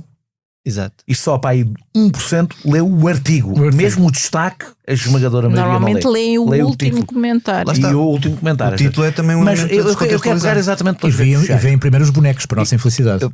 Não, ainda é pior. Batem primeiro e perguntam depois. O vosso trabalho era sobre as redes sociais. A minha próxima pergunta. O vosso trabalho pode ser muitas vezes chocar as pessoas, já falámos sobre isso, faz parte do vosso trabalho. Agitar, eu prefiro a palavra agitar. Mas está bem, mas é que aqui tem a ver o chocar. O chocar é a consequência do agitar. Há quem se choque, quem não se choque. Eu posso acrescentar fazer cócegas. Cócegas é bom. Um caso com a violência tem que ser excessivo. Tem que ser excessivo. É caricatural. Aliás, nós utilizamos o termo caricatural por alguma razão. Com a violência das redes sociais não se tornou cada vez mais difícil chocar, ou seja, ou fazer a pergunta ao contrário. O choque e a indignação tornaram-se cada vez mais banais e, por isso, cada vez menos interessantes. Percebem o que é que eu estou a dizer? Ou seja, eu lembro o teu cartoon nos anos 90 do aquilo durou, aquela indignação, o debate, aquilo durou algum tempo. Era tudo novo. Mas não é só novo. Hoje nada dura o tempo que aquele debate Claro. dura. E tanto pode ser o cartoon como ser como uma influencer disse a seguir ou seja, se perante a banalização do choque, aliás o choque, há uma coisa que não sei se concordo comigo, o choque tornou-se passou a ter valor económico. Sim, é o que eu digo. A viralidade, que muitas vezes é por más razões, não é? Só porque choca. O traje vende. Se o vosso trabalho no meio disso não se desvalorizou,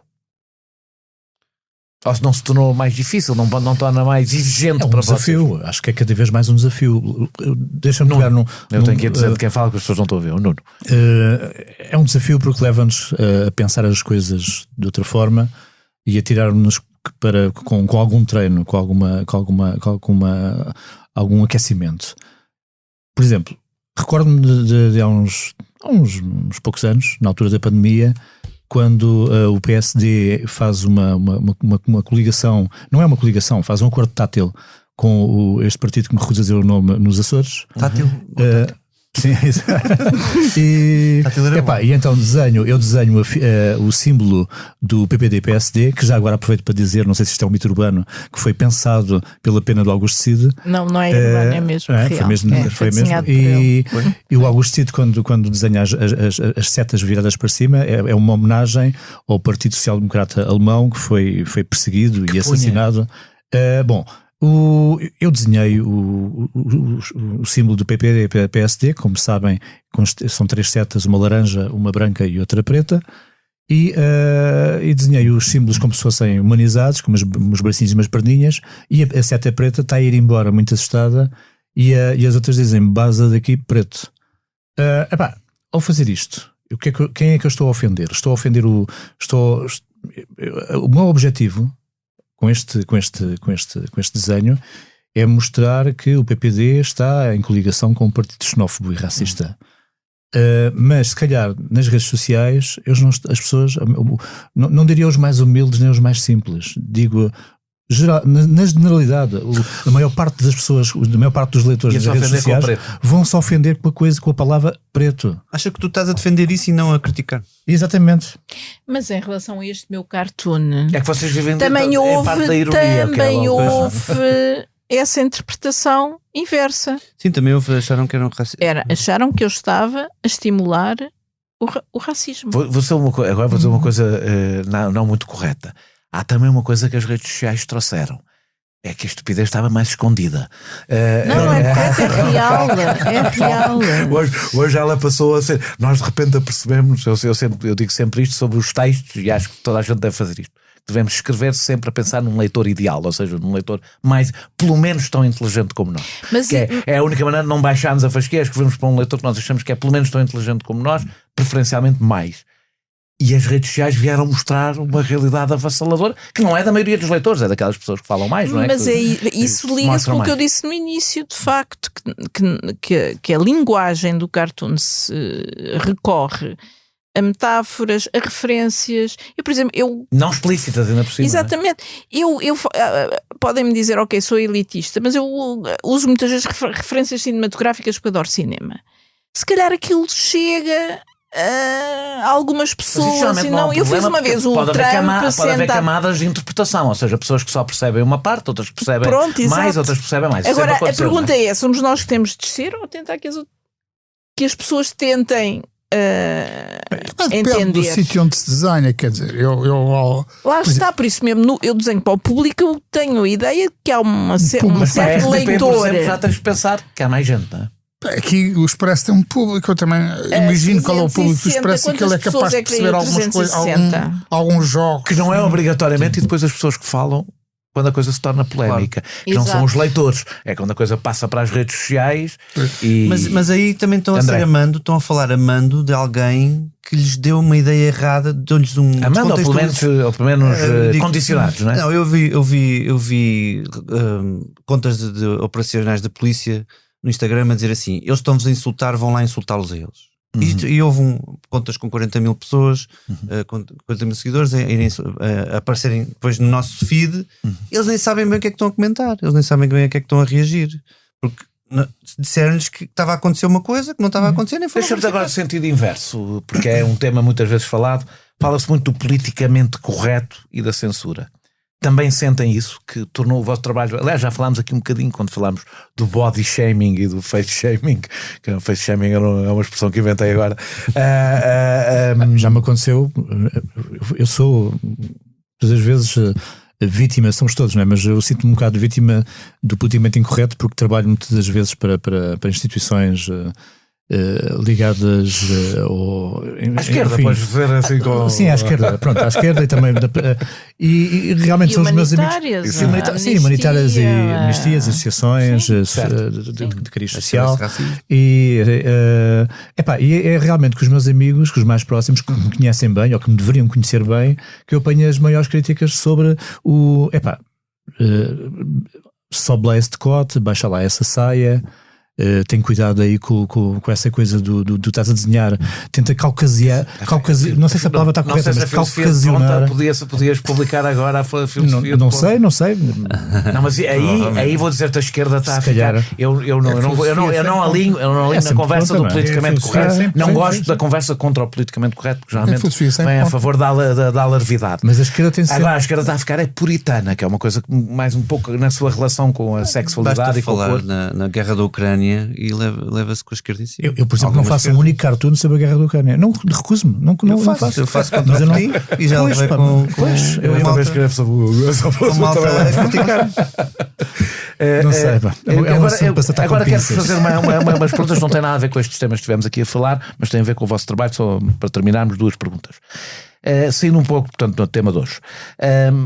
Com a crise da imprensa, o vosso trabalho também está em crise? Em parte vocês já aqui deram a entender que sim. É fácil fazer a transferência do papel para o digital, que me parece relativamente inevitável na maior parte dos casos. Lança desafios, posso começar por ti, António, que vens de mais longe sobre esta mudança. Quer dizer, eu não domino a técnica informática para fazer cartoons em tempo útil em computador. Portanto, eu utilizarei sempre o meu artesanato e depois é digitalizado e passa por lá e depois pode levar uns toques no computador, mas eu nunca serei um autor de raiz. E sentes esta crise da imprensa, não? É evidente que sim, mas não exatamente por essa razão. Ou seja, o problema é que houve muito. O que eu sinto é que a imprensa papel deixou de existir e houve muita imigração pela internet. Agora, a internet ou não paga ou paga simbolicamente. O que torna muito mais complicado fazer uma carreira aqui, que eu conheço muita gente faz uma perninha de vez em quando, mas que se dedica a outras coisas, o que em relação ao futuro desta atividade é complicado, não é? Sim, já aflorei isso.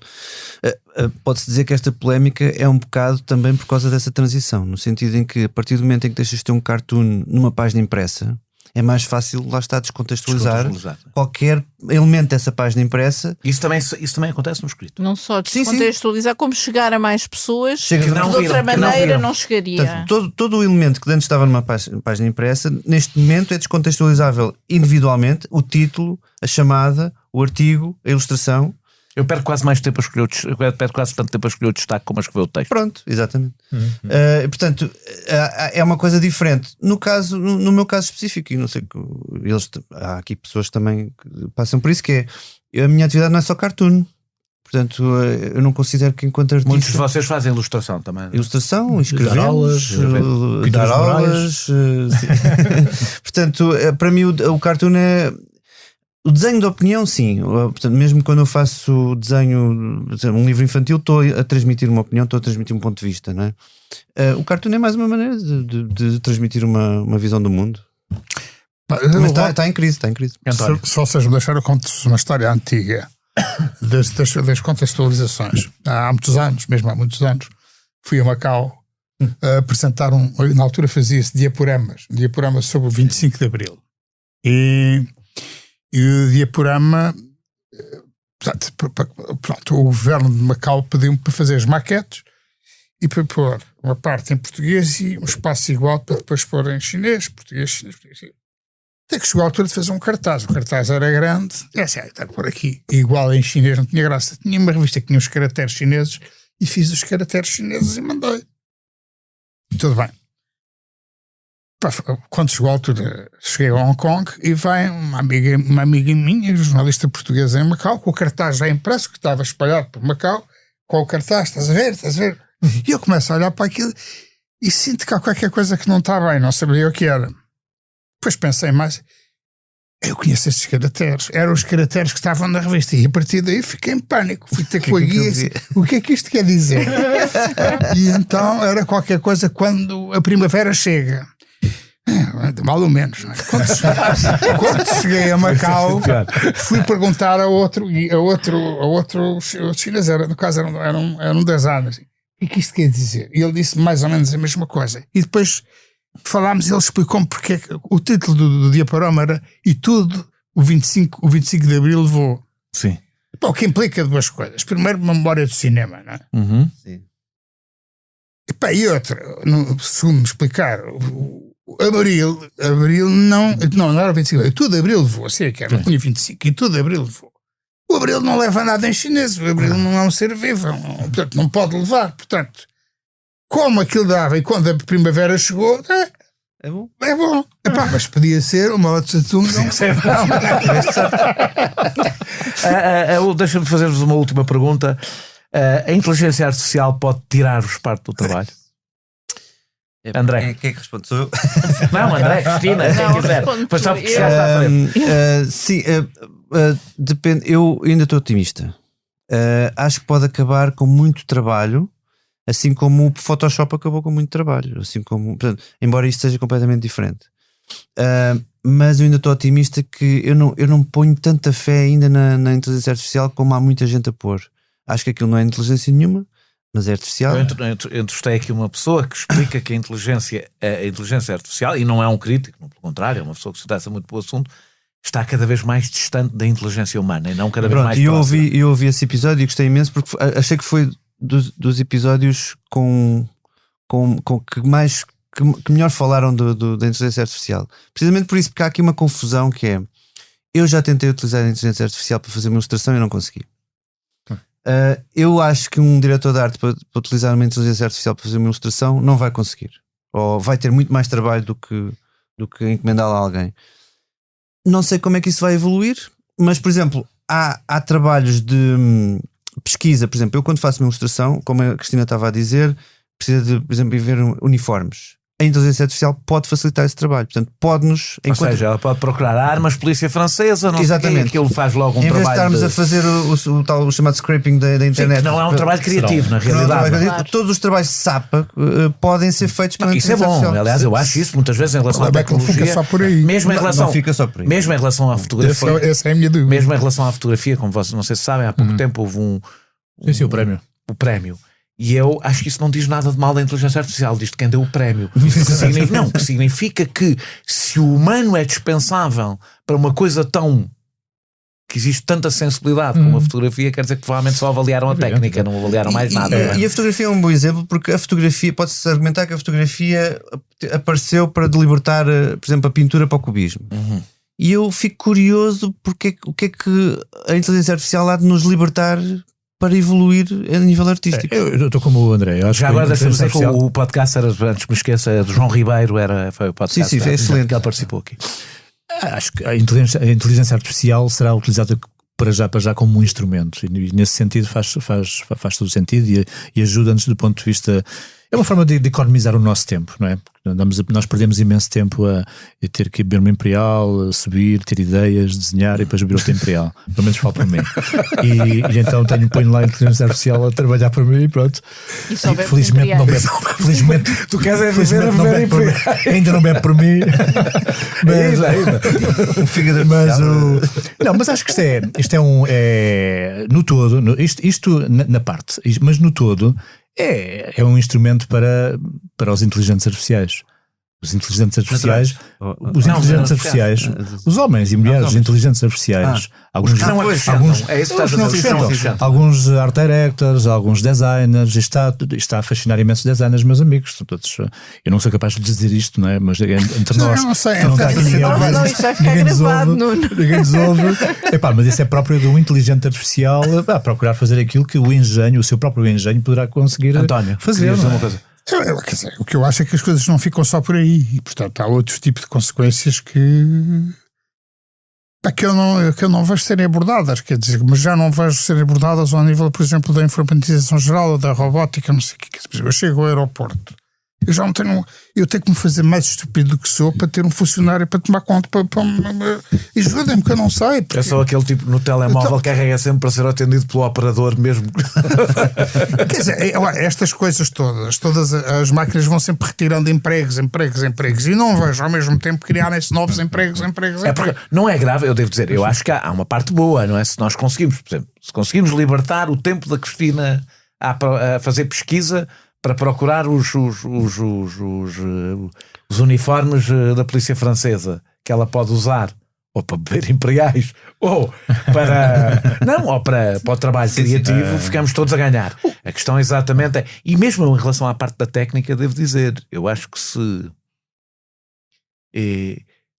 ser virtuoso perder importância e ter boas ideias ganhar, acho que a fotografia não perdeu nada com a técnica ficar mais simples. Pois, mas ganhou porque quer dizer que ter uma boa ideia passou a ser mais importante. Isso é verdade em casos pontuais, em fotógrafos, em artistas, em toda a gente. Agora, o que eu acho, em geral, é que quem tem o poder vai utilizar a tecnologia a seu favor.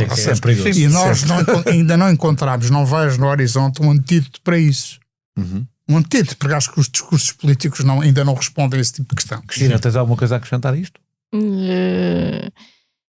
Vou dizer uma coisa estúpida. Podemos acabar assim, não faz mal. não sei se vou durar o tempo suficiente para ver a catástrofe que a inteligência artificial pode vir a ser. Bem, com este otimismo, nós acabamos. Já está a penalizar os ilustradores, que não é nenhum de nós, não é? Mas aqueles ilustradores que são absolutamente do digital, porque nós somos muito da mão. Até mesmo a Cristina, quando desenhas, tu fazes sempre o esboço, tu és claro, não. Uma espécie de cisaveira da ilustração dentro do digital, não é? dentro do vetorial. As ideias partem, saem da cabeça, mas primeiro há o papel. Aqueles ilustradores que são absolutamente digitais, esses sim, vão ser os primeiros penalizados. Com nota de otimismo, como gostamos de acabar sempre este podcast, regressamos brevemente com outro convidado ou convidada. Este episódio teve a produção e edição de João Martins, música de Mário Lajinha, grafismo de Tiago Pereira Santos a partir de ilustração de Vera Tavares.